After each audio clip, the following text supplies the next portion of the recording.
Começa agora. Diário Econômico PicPay. Uma análise das principais informações que impactam os mercados, A economia global e do Brasil. Apresentação Marco Caruso.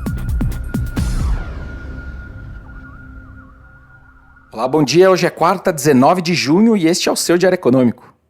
A semana segue com uma certa divisão entre os ativos locais e lá de fora. A gente segue aquém dos movimentos positivos do externo, que ontem foram puxados por números mistos da economia americana e pela Nvidia para variar.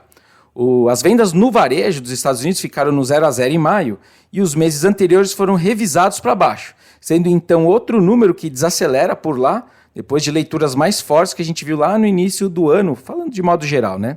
E, de novo, um pouquinho de esfriamento dos Estados Unidos, a essa altura do campeonato, não faz mal a ninguém. Pelo contrário, abre até caminho para o resto dos ativos valorizarem.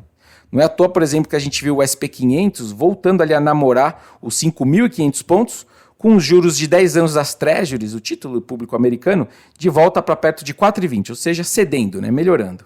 A Nvidia ultrapassou a Microsoft em valor de mercado e hoje é a empresa mais valiosa do mundo pela primeira vez. As ações dela bateram um valor de mercado de 3,3 trilhões de dólares.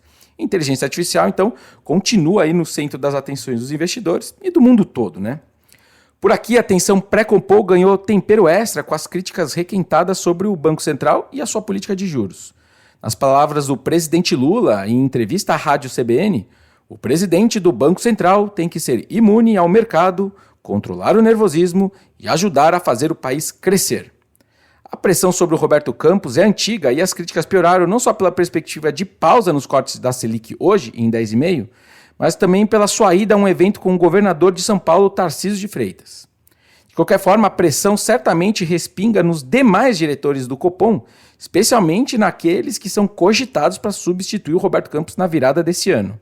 Para o mercado, o que importa disso tudo é a dúvida que fica sobre qual seria a decisão de juros hoje de um diretor que, por um lado, tem a pretensão de assumir esse cargo, mas, por outro, está vendo as expectativas de inflação e o balanço de riscos para o cenário piorar dia após dia.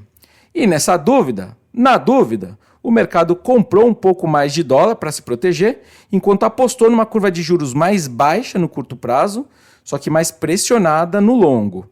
Basicamente, na ideia de que vai que a gente tem de novo votos dissidentes no Copom, né, com alguns decidindo cortar juros, o que reacenderia o risco de cortes prematuros de juros no futuro próximo, especialmente quando o Roberto Campos sair, mesmo que ao custo de um dólar mais alto ainda.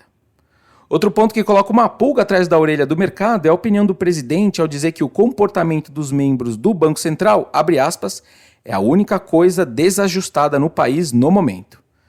Fora a parte retórica da frase, óbvio, a turma mais esperançosa do mercado talvez quisesse ouvir ao menos uma mençãozinha sobre o debate das contas públicas que os ministros da área econômica têm trazido para o presidente, o que não veio.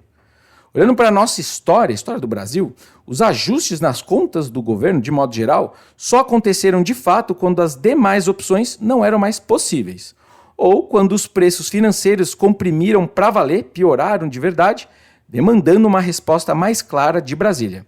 Talvez o câmbio na casa de 5,40 de hoje pareça alto para a gente, mas ainda não assuste ninguém de verdade por lá. Para terminar, ainda sobre o Copom de hoje, além dos votos, eu vou procurar detalhes na comunicação que fechem de vez, ou não, a chance dos cortes serem retomados lá para frente. Tentando contemplar aí os aspectos técnicos e políticos dessa decisão de parar os juros em 10,50, não me seria estranho ter alguma frase que indicasse que se optou por uma pausa. E no fundo, o tom adotado pelo documento vai ser muito complicado.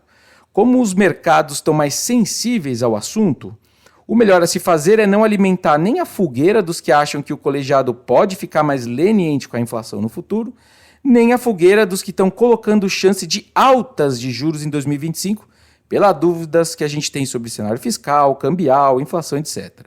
Seja lá como eles vão fazer, aí a arte é com eles. Bom dia, bons negócios e sorte sempre!